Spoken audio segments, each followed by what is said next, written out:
দ্বিতীয় স্বাধীনতা যারা বলেন তারা আজকের স্বাধীনতা দিবসকে খাটো করতে চান, অভিযোগ বিএনপির স্থায়ী কমিটির সদস্য মির্জা আব্বাসের। তবে এনসিপির আহ্বায়ক নাহিদ ইসলাম মনে করেন ৭১-এর স্বাধীনতা ও ২৪-এর স্বাধীনতা পরস্পর বিরোধী নয়। স্বাধীনতা দিবসে বিভিন্ন সামাজিক ও সাংস্কৃতিক সংগঠন শ্রদ্ধা জানায় স্মৃতিসৌধে। আকলাকুর রহমান আকাশের প্রতিবেদন, জানাচ্ছেন সুলতানা মরিয়ম। রাষ্ট্রীয় আচার শেষে স্মৃতিসৌধ উন্মুক্ত সবার জন্য। ফুলের তোড়া হাতে নানা শ্রেণী পেশার মানুষের সঙ্গে শ্রদ্ধা জানায় সামাজিক রাজনৈতিক দলগুলো।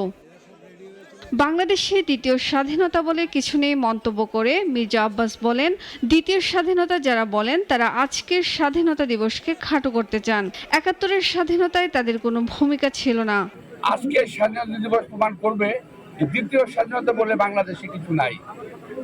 যারা বলে তারা আজকের স্বাধীনতা দিবসকে একটু খাটো করতে চায়। তবে জাতীয় নাগরিক পার্টির আহ্বায়ক নাহিদ ইসলামের মতে ৭১-এর স্বাধীনতা ও ২৪-এর স্বাধীনতা পরস্পর বিরোধী নয়, জাতি সেই ধারাবাহিকতাতেই আছে। ৭১ এবং ২৪ আলাদা কিছু নয়, বরং ২৪-এর গণ অভ্যুত্থানের মধ্য দিয়ে ৭১-এর যে স্পিরিট সেটি পুনর্জীবিত হয়েছে। ৭১-এ আমরা যা চেয়েছিলাম সেটা ৫৪ বছরে অর্জিত হতে পারে নাই বিধায় একটা ফ্যাসিজম ১৫ বছর ধরে বাংলাদেশে চেপে বসেছিল বিধায়ী আরেকটি গণ অভ্যুত্থানের কিন্তু প্রয়োজন হয়েছিল। স্মৃতিসৌধে শ্রদ্ধা জানাতে এসে আসন্ন নির্বাচন নিয়ে উদ্বিগ্ন দেখা গেছে নেতাদের মাঝে।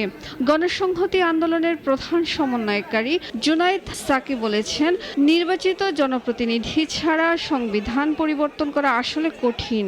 সংবিধান পরিবর্তন করতে হলে নির্বাচিত গণপ্রতিনিধি লাগবে। সেটার জন্য আগামী সংসদ নির্বাচন, সংবিধান সংস্কার পরিষদের নির্বাচন হলে জনগণের ম্যান্ডেট নিয়ে আমরা সংবিধানকে মৌলিকভাবে সংস্কার করতে পারি। স্বাধীনতার পর গণতন্ত্র ও অর্থনৈতিক মুক্তির প্রতিশ্রুতিও রক্ষা হয়নি বলে মনে করেন বিভিন্ন রাজনৈতিক নেতারা। সুলতানা মরিয়ম, নাগরিক।